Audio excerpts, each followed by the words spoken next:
Hello, beautiful moms and entrepreneurs. My name is Charisse Walker, and I'm your host of the Unbreakable Mompreneurs podcast. This is a place where we come together to learn, grow, and inspire. So sit back, relax, and let's get started.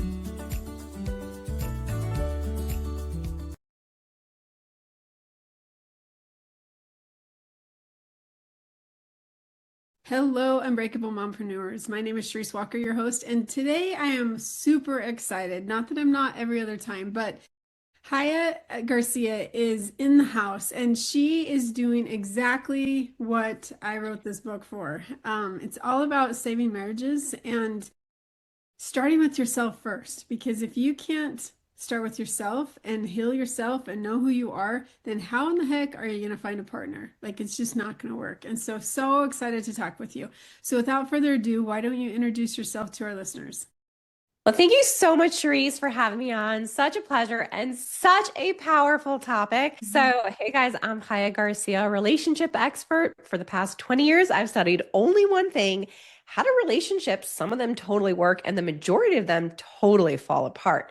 And so I've basically just became an expert in allowing women to get to know themselves so well, hear their own voice so clearly, get connected with their trust and love to truly attract that right partner that's sustainable and healthy. Keywords, sustainable and healthy, because Yes. I just feel like in a world right now, there's so much that's changed. Like, I'm grateful that I am the age that I'm at and not where my daughters are right now, So because true. not only am I scared for them about like everything happening in the world, but it's also getting to know who you are. I feel like we as a society, and I don't want to get political, but have demasculinated men. It's like, women, we can do it all and we don't need you. And I guess you can come along for the ride. And so I watch far too many women that are taking this role. And because of that, it's like, I have to do it all. I have to be everything. And yet they're so busy running, they're not really taking time to figure out what they're running towards. Does that make sense? Yeah, 100%. So how did you, like, what's your origin story? How did you get into this topic? I mean, first of all, don't be afraid for your kids. With you as a mom, I'm sure No. they're going to be Yeah. good. Yeah. So my origin story is I was running towards like what everyone else told me that was the idea of success. So at 26 years old, I already had my bachelor's degree with the highest honors, graduated, did 2 years pre-PhD, which essentially means I wasn't in a program, but working in a PhD program to go into a PhD program. Then I was doing 2 years of my master's. And so I switched from PhD to master's because I didn't want to be there forever. And then at 26, I already had my bachelor's degree and my master's degree, highest honors. I owned a house. I had a hot boyfriend. I had a nice new car, and I was sick. So basically, I had the definition of success, but I was so sick and I didn't know that. The boyfriend at the time, so my origin story is I had a really cute boyfriend and he's about to come over and I am like pumped. I'm so in love. I get so ready for the relationship. I make him breakfast. I make him coffee. He's coming over. I get dressed up. And then he like comes in like so not very excited, like slow and sluggish and like totally disinterested. And then he proceeds to tell me that he's breaking up with me to go upstate to do drugs. Cause I was always like, choose drugs or me. And he was like, of course I'm gonna choose you. I love you. I don't need. And then he was like, I'm done with this. I'm going away for the whole weekend and I am gonna be doing drugs. Like, we have to break up. And I was like devastated. I was like, but I just spent all this time and we've been together for so long and we love each other so much. So he leaves and I cry and I'm in like fetal position, like, what just happened? And then in that moment of pain, severe, excruciating, shocking pain, I also had a blessing of divinity, which was like, how did I attract this? How did I get here? How is this scene that just played out where I'm so pumped and loving and giving and nurturing, and he was like totally disconnected, disinterested in doing drugs? Like, how does the successful 26-year-old who has straight A's and a fit body and a house attract the addict? Like, what? Like, how does that happen?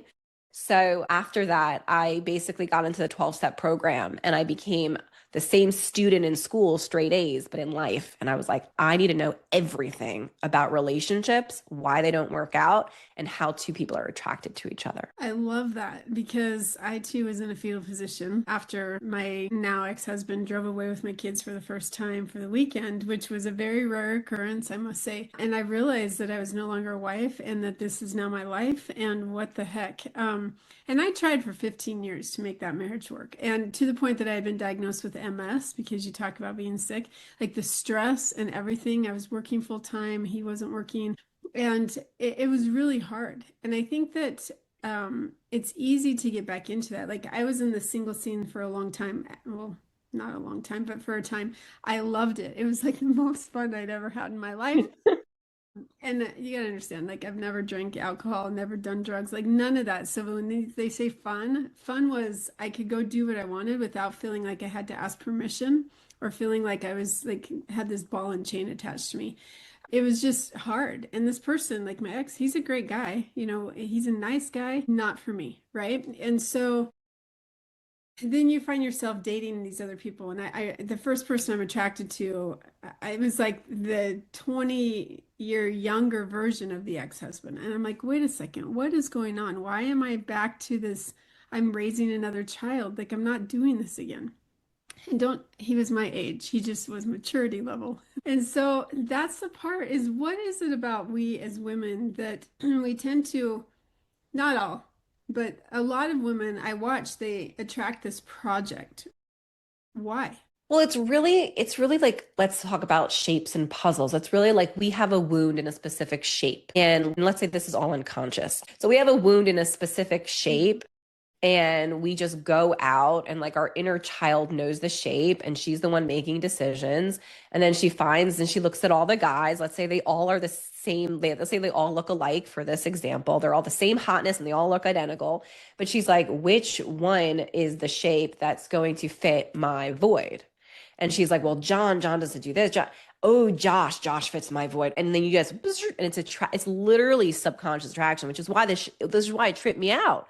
Because I was like, how? Like, how does this happen? And so for me, it was like so what I always say to my clients, and if you guys want to find me before the end, you go to Epic Love Expert on Instagram, Epic Love Expert. Basically, so I always say, like, we don't attract what we want. We attract who we are. Like, no one wants to get cheated on, abandoned, like left. No one wants the drama and pain. But we don't attract what we want. We attract who we are. So I had issues with my dad wanting approval from me, and I was a liar, not to other people, but to myself. And I had control issues, the same exact thing that he had. He was a liar, not to himself, to other people. He had control issues, not with other people. He didn't want to control me. He wanted to control his drug use. He wanted to control himself, his highs, his lows, and I wanted to control him. We literally had the exact same shape void based on exactly who we were. We matched perfectly.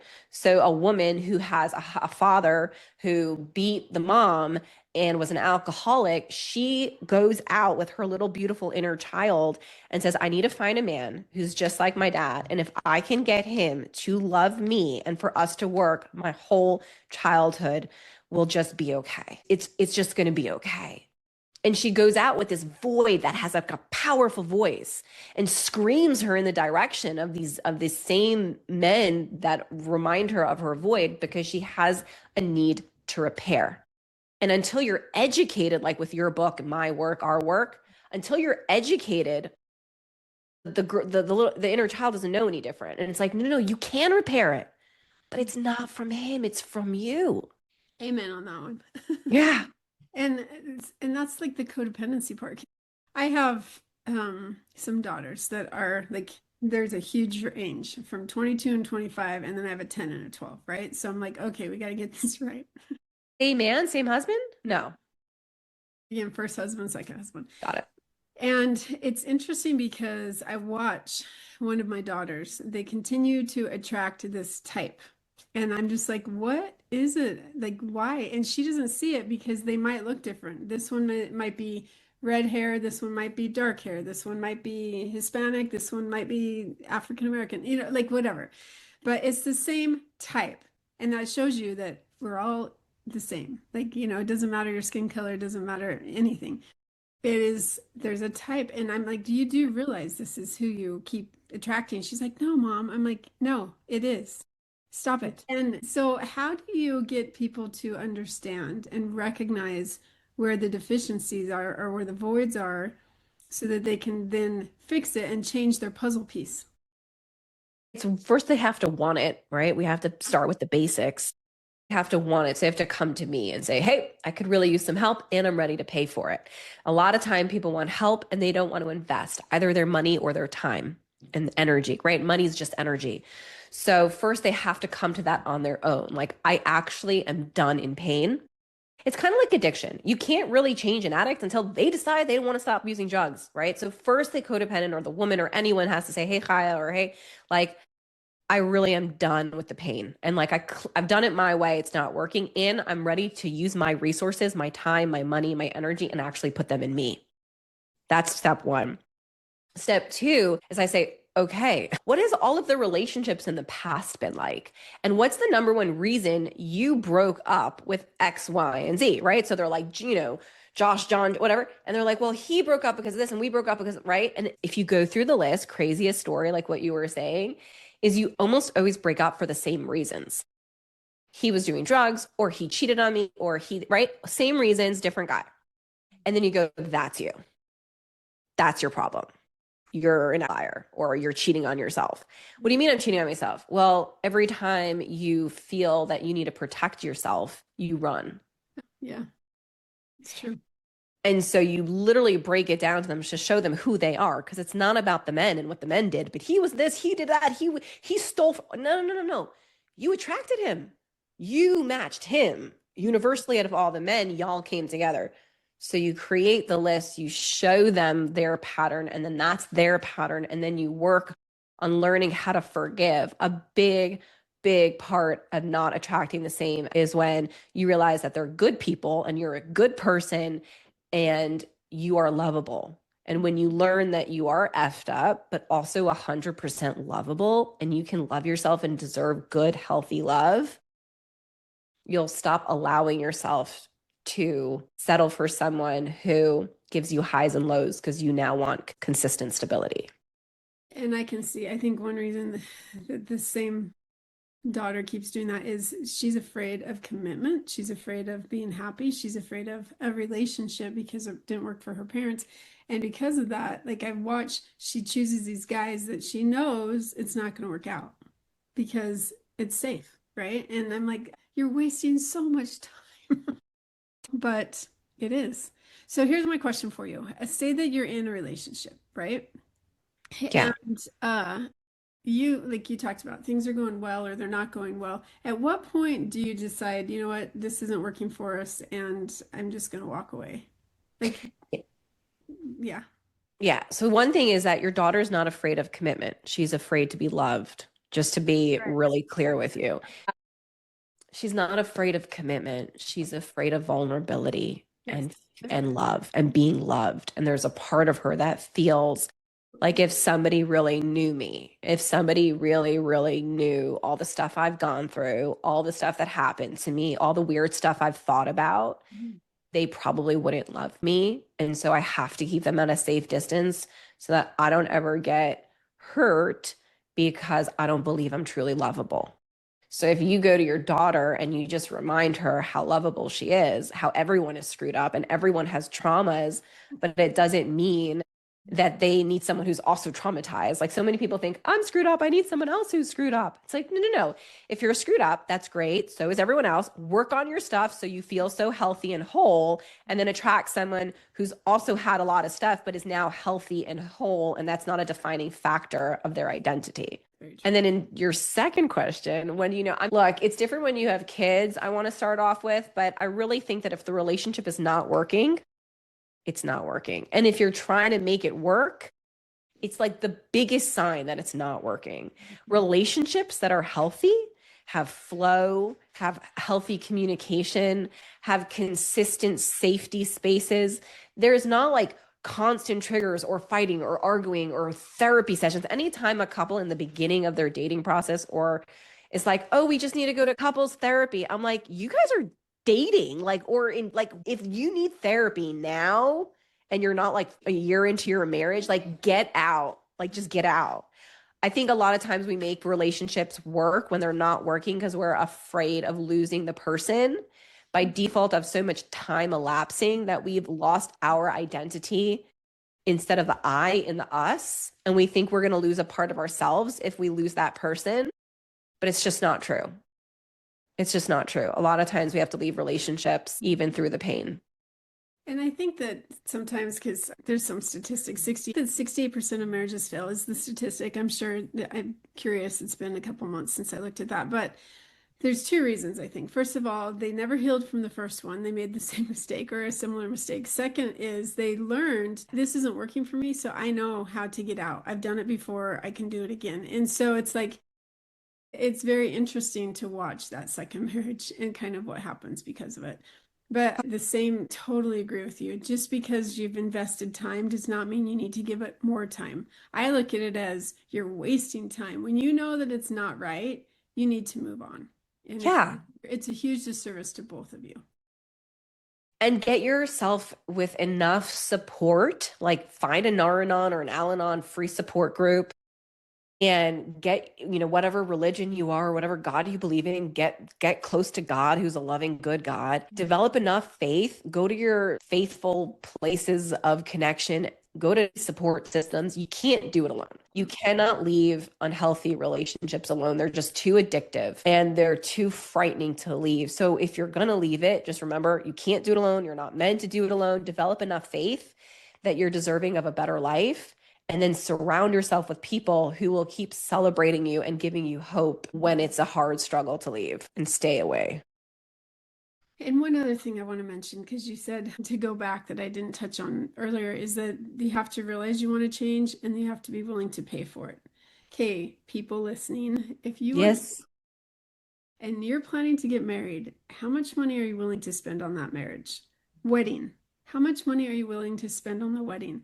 If you're not even willing to spend $100 or $150 per hour or whatever, 200, I don't care, to try to get some help for you, why on heaven's earth are you willing to spend that kind of money for your wedding? And I think that that's the part that, if you can put it in perspective, because I'm dealing I'm a real estate agent, and I'm dealing with the messiest divorce clients I have ever experienced in my life right now, to the point they hate each other, they won't talk to each other. And this has been the longest 3 months of my life because of what has happened. And they were married for quite a time. And now it's gotten to a point where they can't even talk to each other. Like how, and there's so much money involved. And I think that that's the part, is that you have to be willing to invest in yourself, because everything else will be even more expensive if you don't. Yeah. Traumatizing. Go. Keep going. Keep going. No, go ahead. You were saying and traumatizing. Yeah. Like I say that because, there's some people who call me, right? And they want, and they want help without paying or whatever, everyone has their own, but it's like, if for all your listeners, dear listeners, I love you. If you really want to make sure you have the best life, you do it preventatively. You don't wait. If you don't want to get a disease when you're older, you learn how to be healthy now. If you don't want to go in your legs and you're a runner, you study now how to preventatively run to protect your joints. The same thing is with love. Like you need to invest in yourself to learn what really are your traumas, your triggers. Divorce is way more than my coaching course, right? Like divorce, moving, custody battles. And that's just talking about thousands of dollars that are very common in relationships, let alone the pain that you cannot put numbers on, like what you were saying, the trauma. A custody battle of kids, like what you said, fetal position when they run away. Like my parents are divorced. Like you're gonna have to have your editor block me out a lot. But like, dang, like if I could put money on how traumatizing a part of when my parents' divorce was, like there's no limit. It was so bad. And so like my mom never healed before she got married. So she passed it to me. Thank God I healed, and hopefully I will break the cycle. Now I'm in an extraordinarily healthy, stable, sober marriage. And my kids are very much seeing that. But it's like, if you guys don't realize that investing in self-love, it sounds fluffy. It sounds like a special therapist. It's not. It's literally your mental health, your financial health down your road, the health of your children. It's really such a large part of life that impacts every area of life. It So you does. deserve it. And your kids.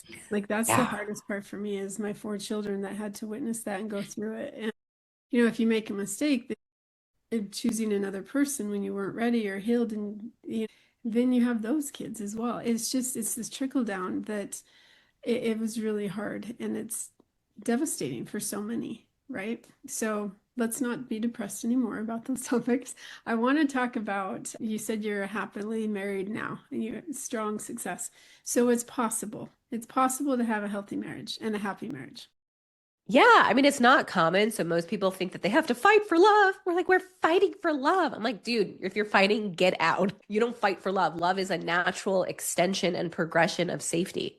And if you don't feel so safe that this person is going to show up for you consistently and predictably and soberly and in sobriety, like get out, stop fighting for love. It's the worst sign. And I can't stand when I watch reality shows and they're not that I watch TV, I stopped it, but like, we fight for love. Will you fight for me? I'm like, oh, it's so bad. Like, anywho, people use that as a term of like devotion. They use it as a term of, I'm not going to let anything stop love. Like, I'm going to be devoted and I'm going to work hard. And it's the same thing we learn in school. I told you I was a sick, successful person. I was like, just get the straight A, right? Just get the A, just get the degree, right? And you can block every single thing out just to get your straight A and someone else being so proud of you because you got your A. And women take that same push into relationships. And I am going to answer your question in a second. And they're just like, if I could just make this work. And they really put their identity in the devotion versus like, let it go, dude. Get some therapy, love up on yourself, take a trip to Europe, and attract another guy in a year from now when you've learned that you deserve a lot more serenity. And so that was my process. And I basically I was so sick. I was so delusional. I mean, I just think that no one talks about this, which is why I love telling my story, because you can be what everyone else defines as successful, but still totally sick. And no one knows it because it's just in your mind and the way you perceive yourself. And like I perceived myself I was so delusional. I thought I can change someone else's behavior. I thought I can love my ex enough, I can love up on him enough, he would stop wanting to do drugs. I was quacky, like delusional, crazy, ignorant AF, even though I literally just cut out of 8 years of psychological study. I had 2 degrees at that point in really great schools.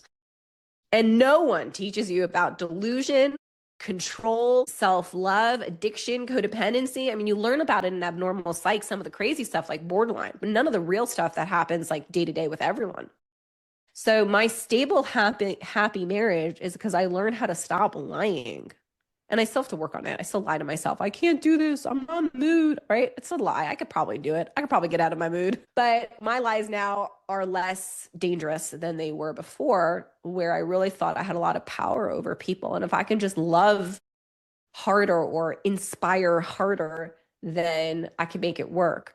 And once I stopped lying and stopped wanting people to love me, which was huge, I started loving myself and making decisions that made me proud. Like, am I proud if I do this? Am I not proud if I do that? Am I proud if I do?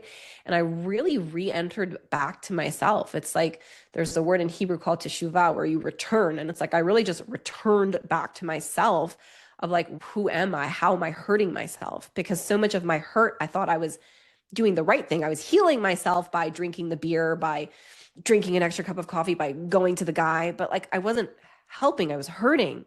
I was so distorted. So once I broke the distortion and came close to myself and stopped wanting other people to love me, but me to love me, I eventually attracted a really sober and amazing man. And now we're in our 8th year with our children. And it's like a different world. And I can't stress enough to people listening how you really can have epic love. That's why my handle is Epic Love Expert. You can have epic love. It so exists, but it starts when it comes first from you. And it's so true. And when you can stop, as you said, trying to live for somebody else's approval or somebody else's, like I learned, I think it was probably 6 years ago. I don't know. I woke up from a fog and a daze realizing I'm never going to be able to control what you think of me. Never. There's nothing I can do to change your opinions. There's nothing I can do. There's not. It's going to take time, or it's going to take different things. And so until that happens, like, I can't control it. And so why am I putting so much energy instead of myself? Like, if I can wake up every morning, look at myself in the mirror and saying I'm doing everything I can to be honest, like whatever my values are, my core values. And listeners, same thing. This is what I've started saying to my kids: are what are your core values? What is important to you, and what are your deal breakers? Like somebody who was very, very vocal on his beliefs, who passed away recently, that Charlie. yeah. So Charlie Kirk, this probably won't air for a couple months, but he had no qualms about that. And the thing that hit me was listening to his wife. She said every single day he got up and said, how can I be a better man? How can I be a better husband? How can I be a better father? And if we were to actually ask ourselves that every day, what can I do to be a better person? Then that's where it comes. That's where it starts. It doesn't matter if they say you're this, you're this, you're this. You know what? Take some inventory. If that's true, then and you feel like it's not good stuff, then make those changes. But if it is true and it's good stuff, continue and grow upon that and make a difference for the better. And so I think that that's the part that we just have to start and getting back to, not being narcissistic and not being so into ourselves. That's not what I'm saying. Because when you get depressed, go out and help other people. That's not the chemical parts, I know, but if you can go make a difference for other people, it does change you personally. And I think if we as a society, if we as individuals say, okay, what do I need? And be honest with ourselves, it really will change. Any thoughts on that? It's a hard pill to swallow, the Charlie Kirk passing, and he really fought for women. He was one of the rare voices in the world that, yes, also believed in a lot of morality and God and family, but he stood up for women. And as what I do is I feel like I'm a women's advocate, even though I'm a dating and relationship coach. I feel like my core is a woman's advocate. Like, no, no, no, like you actually deserve so much more. Like now that I'm in my healthy marriage where my husband gives to me and loves me and writes me love notes. And when I travel, he'll order me food exactly the kind I like without even me asking, to the hotel or the conference that I'm at, so that I don't go hungry because I'm so busy with work. He's so present with my children. Like I never worry about he doesn't watch pornography, he doesn't do drugs, he doesn't smoke cigarettes. I'm not worried about him ever. And my ex, before I was, the exes, let's just say all of them before I got healthy, I was always worried. Are they going to smoke up? Are they going to do drugs? Is he going to watch porn? Is he going to do this? Is he going to do that? And I was always like nervous about their character and their behavior, which I had no control over. And the weird thing is like, they're so affectionate and loving and spiritual and kind and intelligent that it's so easy to just say, well, they're such great, sweet, kind, affectionate, loving people, that my nervousness about X, Y, and Z, it's like, it's so small, but it's not. It literally destroys your whole life. And as somebody who used to be delusional addicted and know a lot of people who are or went through it, let the little part that's driving you crazy be your truth. And Charlie spoke up for the truth, and Charlie spoke up for women. And he said women deserve to be provided for, and women deserve to be loved up on, and women deserve that if they don't want to work, they should not have to work. And the man should be the provider, and the man should take care of her and give to her and allow her to feel safe so she can be with her children. He was such a beautiful light on just shining of what a true marriage is, where the woman can relax. And like we started the podcast with like women are so in their masculine, it's because women haven't been told like you deserve so much more. And it's not even your job to get all your stuff. It's not your responsibility to pay for everything. It's like you can, but allow a man to pay for you. Allow yourself to be nurtured. I think for women that are listening to this, are like, I don't agree, and he bad. Yeah. You're missing the point. It's not that you can't do it. It's that you shouldn't have to feel like you always have to be the one that takes care of everything. Like in the animal kingdom, the mom, for the most part, takes care of their babies. She takes care, like we have little ducks, and this year, our first year having them, and she sat on that nest for like days and weeks at a time while the guy walked around. And if you want to debate that, you can send hate notes. That's fine to me, and we'll have that conversation. No one's hating on you. Everyone feels your love. Well, but you know what I'm saying? Like there's going to be those people that oppose it because it is. It just is. But I want to switch gears for a second because our time's up. And I want to ask you, because now that you're a mom and you're a working mom, and your children are still young, but I want you to think back and imagine a 9 month pregnant woman sits next to you on the park bench. Your kids are playing on the playground. What is one piece of advice you give her, if anything? It doesn't have to be just as a new mom. Don't neglect yourself. I really I was like so unhappy for so long, and also just don't expect it to be different. Allow the mess to be messy. I don't know if she's in the right relationship. I'd probably ask her about that. If I was really on a park bench with her, I'd be like, "Who's the man?" I'd be like, "Where is he? Where is he? And is he good?" Because Nobody's ever asked that. yeah, that's what I would say. I'd be like, what's the father like? How safe do you feel? Are you happy to bring this baby into a home with him? Are you doing this alone? Can I help you? She was a single mom pregnant. I'd probably invite her into my house. Or at least I'd be really good friends with her to be there for her after the pregnancy or when she's losing her mind postpartum. So if she was single, I'd probably befriend her and invite her to my home, or at least get her number to be of support to her. If she's married, I mean, if she's in a relationship, I would ask her if it's safe or not. Because like, why is she at the park bench alone pregnant? Oh, it doesn't sound so great. And if it's healthy, great. And if then I would also be, and if it's not healthy, I would probably send her some resources. Of like, here's some, books from Amazon, or I have some free things to give you, just so she can develop enough strength and courage to leave. That's probably what I would do if I was with someone. And I would just tell her, like, it's going to be hard and that's normal. And just know that most people suffer from suicidal ideation postpartum, and it's not you, it's your hormones. And you can get hormone help, and just like prep her for the things people don't talk about. But most of all, I just probably get her number and be of support. I've asked this almost 250 times to women, and never once have they ever talked about, so you can tell you're good at what you do because you talk about who's the father and what's the father like. That's something that I want to take it one step further. And this is what helped me finally leave my first husband. When I actually finally came honest with myself and I said, would I be okay with my 19-year-old daughter marrying my husband? And would I be okay with my 19-year-old son? Is he prepared to marry a woman? And is he going to be a good provider and a good husband? And when I realized the answer to that question, that's when I realized, why am I still in this relationship? Because I'm not modeling being an example to my children at that point. And I think that we as women, you go through it, you do whatever you need to. It's sometimes it's just to survive. But if you can get honest with yourself, I think there's a movie called It Ends With Us. Don't ask me who's in it because I'm not that type that can remember that. But I was bawling because I'm like, oh my gosh, as a mother, our job is to make sure that our children are safe. And if they're not, then that's where you need to reach out for some help. So on that heavy note, No, it's not a heavy note. I'll switch notes and then we can end. yeah. When I was 14, for your readers, for your listeners, I was so suicidal. I would literally go to bed at 14. If you guys have like little kids, think about a 14-year-old. Because now that I'm an adult with kids, I'm like, that's kind of young.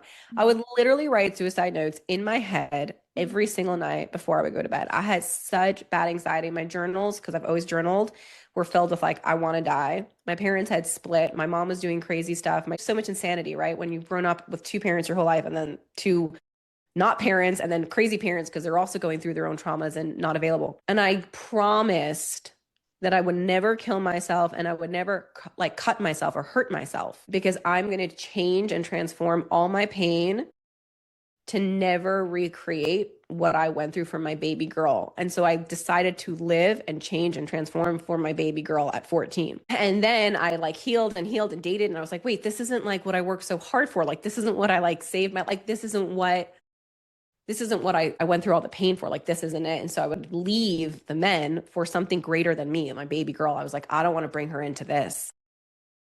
And then when I finally had enough strength to leave and continue to heal, I did attract my amazing husband, and I got pregnant, and we never checked the gender.